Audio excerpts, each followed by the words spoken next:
Hey, what is up everyone? In this video, I want to go over some stuff we didn't talk about last week, and should be interesting for a lot of y'all that are into the whole Sea of Thieves storyline and like the lore and all that kind of stuff. So last week we got the big monthly update, and that added a ton of new things like the anti-cheat and a bunch of new cosmetics and stuff. But what we didn't talk about in that video is some of the world changes. There were things that were changed that lead right into what's going on story-wise with the game. So as y'all know, we also talked about last week where adventures have been cancelled. And they said the story going forward is not going to be told through gameplay, but rather just world changes and stuff like we're going to be talking about in this video. So the first thing to talk about is if we go into the Order of Souls area at Port Merrick, and we go down here, there is a new ruin card here at Olga's table. The card shows those skeleton ruins for resurrection and below. So that's an interesting thing. I don't really know what that means, but I'm sure we'll learn more about that going forward. So that's a new change here.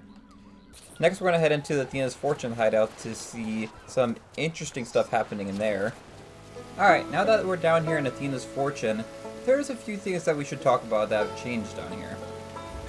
First, if we look up in this direction, you might already see it from here, but if you remember, not this past year, but the year prior, we had the orb event and all that stuff going on, the Servant of Flame was sending out this little parrot, and it was this little Reaper Scout parrot that would go to different locations and basically spy and gather intel on anyone the Servant of Flame wanted to get information on. So now we can see that this little parrot is here, and it keeps bugging out, so like sometimes I'll go back and stuff and it just disappears. But you can see it right there, and you don't really know what it's doing, but you can look to see where it's looking at, and it's looking at this guy. So who is this guy? This guy's new actually down here. His name's Teddy. Me and Louise been tending bars for a lifetime, and then some. And he's been summoned from the Tavern of the Damned to be reunited with his dearest wife. And something really interesting about this is that we actually got the reveal of who Tasha's mother is. And if you don't know who Tasha is, she's the one that we had the whole adventure with last year that didn't get continued. She got the skeleton curse and everything. I'll link a video here so that you can catch up on all that kind of storyline if you need a refresher. But it is interesting. I don't know how this ties into the story that much, but we now have both Tasha. I assume this is her father, but Tasha's mother is his wife, so that would make sense. So it's interesting. I have no idea what the ramifications of this are, but it definitely is a surprise. I was not expecting it with this update. Another interesting thing that if you look through the dialogue, if you ask him about the Tavern of the Dam, he actually mentions that he was with Pendragon there, and they actually talked while they were there. I don't know if this is meaning current tense, or if this was before all the events that took place where Pendragon was, banished, basically. Because if this guy was able to be returned to here, basically, why couldn't Pendragon be returned as well by the Pirate Lord? So that's something that I'd be interested to find out. But if you ask him, he basically talks about how he met Pendragon, and Pendragon basically changed his views and made him realize that his wife and daughter and stuff should, follow their dreams, and that maybe he should come here too, and that kind of stuff. So, interesting stuff. Definitely come down here and check it out if you want to learn more about all of this. If you also talk to legendary Louise down here, she'll say, "Here for a grog, you look young to me, but then I remembered my husband and daughter." And then you say, "I'm not young, Louise, why do you always say that?" You forget that people grow older when you're a ghost, see? But then I also tried to forget about leaving my daughter behind. The memories were painful, see? I tried to live in the past, covering up my old adventures out of shame. Checking they brushed their hair and had their boots polished, making up for what I'd missed. Right. And then you can also ask, where are your husband and daughter? My hubby, Teddy, is right here. He's my other, better half. At least that's how I see it. I was always out on the seas, but you tried to keep me grounded. Being the way I was, I never thought I could have a regular life, not an adventurer like me. Then he showed me that the tavern was the perfect home for a pirate. But I always wanted more, even when little Tosh came along, stupid of me, took me away from her, see? And then we can ask, can I ask how you ended up here? I suppose it's alright to tell you now. I was a friend of Briggsy's. Hasn't she mentioned me? Perhaps not, given what happened. We'd go out adventuring, see, although Teddy never approved. Turns out he was right. Adventuring is dangerous, and some things are at best left unexplored. If I'm honest, I'm not certain. Something came out of the dark, and it was over in a flash. When I got to the ferry, the Pirate Lord saved me. He knew the sacrifice I made. He offered me a job here because he saw I was a legend myself. So definitely some interesting stuff there. Honestly, I would have liked to see more of this unfold through adventures or tall tales or something of the sort like we would have gotten before. But, I mean, this is interesting enough. I don't really know how this plays into the whole skeleton curse with Tasha and everything and how that's going to get cured. But I think the next thing we're going to talk about really is going to lead more to that.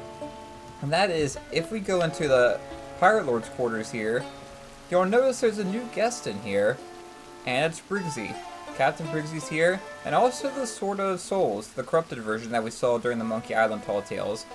So, there's a lot of interesting stuff going on here, and we can go ahead and talk to Briggsy. Let's me and you trade tales of extraordinary daring-do. Yes, it's me. Of course, I'm a pirate legend. Captain Briggsy at your service. Now, what can I do for you? So, first, what are you doing here? I thought you were in the Sea of the Dam. Right. I was trapped by my bargain with the Dark Brethren to help them seek a temple in return for a special cannibal that would keep Tasha's curse at bay. I thought the only way to cure her was to work with them, regardless of the extreme danger I knew that entailed. Yes. But that doesn't matter now. Besides, Wander and Amarada have other concerns, a new focus. They are holed up in the Sea of the Dam. They see it as their path to glory in the Sea of Thieves. So no more dark constellations? Not for me. Not unless I needed to find them. You know me, always up for an adventure. Although this one has cost me dearly over the years, to even find clues, we had to search for the ancient sacred sites. Yes, I've been hiding something too. It shames me to say it, but I let down a friend. My best friend, my partner in crime, a fellow rogue. But I led her astray, and she sacrificed herself for me. That damned adventure was too dangerous, it cost too much. So then we say, well, so what about Tasha then? Well, that's what all this is about. Ramsey is a wily old sea dog. He truly deserves the title of Pirate Lord. He realized that recent events with a certain blade had given him the power to help Tasha. It all had to do with memories, you see. Madame Olivia understands that all too well. Right. That rat hole who stole the Sword of Souls also knew it could harness memories and make it real. And that is what we will do to save Tasha. Memories are such a powerful thing. Aren't you going to ask me to find the Skull of Siren Song? That's the other side of the bargain. In return for his help with Tasha, I'm helping Ramsey. You see, this is all about families. Those bonds are everlasting, unbreakable even by death. And if this works, I will be forever in his debt, just as I am in debt to another who saved me. Anyway, that's why you'll find me popping up on your ship. The Pirate Lord has given me that power. Once we find the right Skull of Siren Song, it will be cause for celebration. That's interesting. So I guess there's multiple Skulls of Siren Songs, like canonically. I always thought that, there was just one, and then part of the whole voyage is just that it was replayable. So, but in the context of Sea of Thieves, I thought there was only one Skull of Siren Song. So that's kind of interesting revelation there.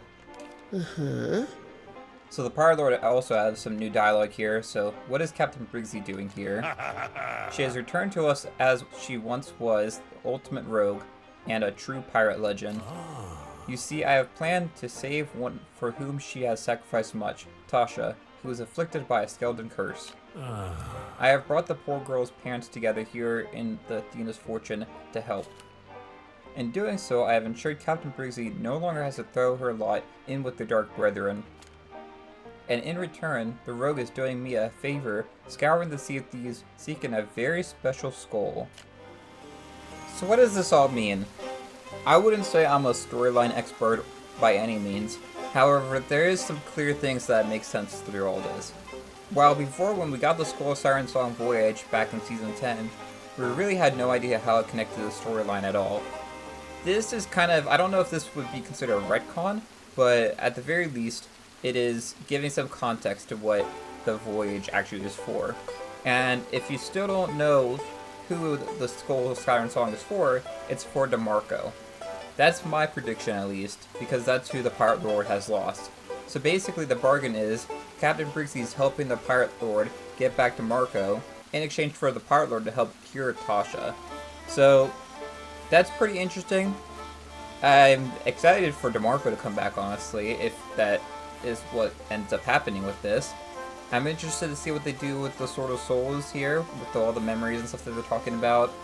Again, I would have much preferred this be done through Tall Tales or Adventures or something.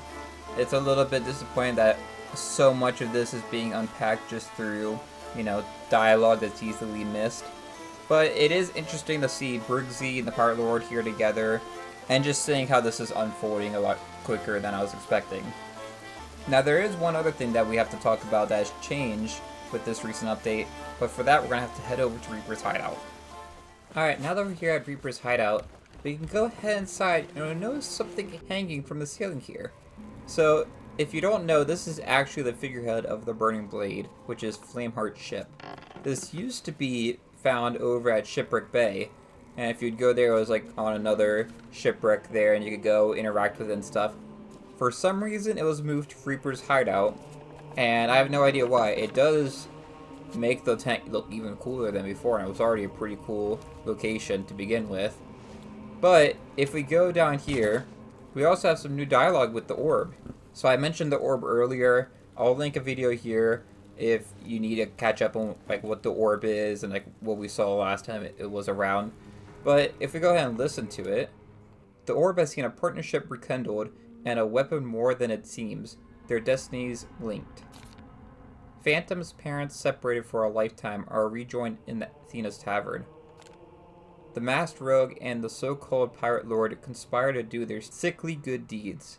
They have the blade that was taken from the hidden vault by a rat now long departed. So that's obviously all the stuff that we were just talking about with, you know, Briggsy and all that inside of Athena's Fortune. The long departed rat, I always assumed that was talking about Duke. So I don't know if that's still what it's talking about. And that would suggest that the Dark Brethren have been gone for a while. So some interesting stuff there. Again, I feel like some of this stuff is just, I don't really like having to go through like text boxes to figure out like what's going on with the lore. I like it to either be done through like trailers or events or Tall Tales or Adventures, something like that. Not saying I don't like this. I think having these world event changes are really cool. We used to get them back in the day, and it's nice to see them return. But I hope that we get some Tall Tales or something that can be more of a playable experience to actually see what's going on. Even if it was just like little shorts that they put online, that would be at least something. But let me know what y'all think in the comments below about everything that's going on with all these world event changes inside the game.